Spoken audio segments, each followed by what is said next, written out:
Don't be a lab rat. Demand the right to know what's in your food.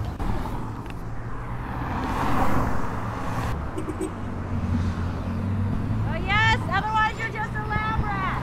Genetically engineered lab rat.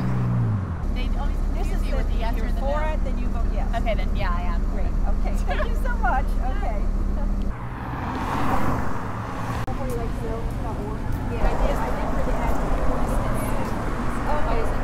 My name is Pam Larry, and I call myself the initial instigator and chief rabble-rouser for Prop 37 because I started it.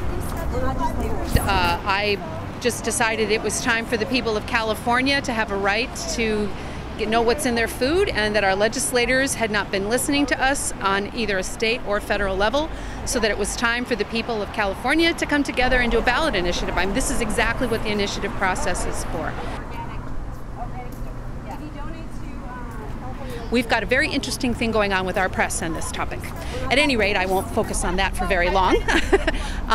But there are a lot of other studies and a lot of scientists who every time they come up with any kind of indication that these things aren't, the best thing since, Tutti Frutti gumballs, which of course probably have GMOs in them, then they are vilified and attacked.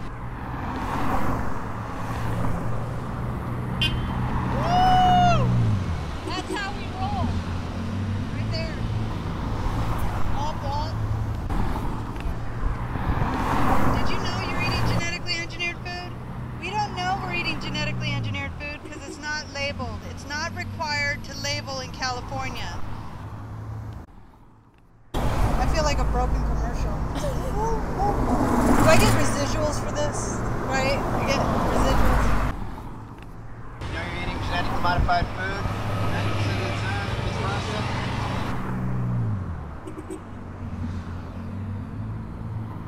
They are labeling meats if they, in fact, are genetically engineered.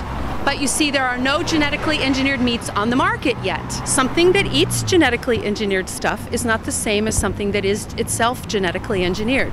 This is a very clearly written law, aside from what our opposition wants to say, that is about things that are genetically engineered.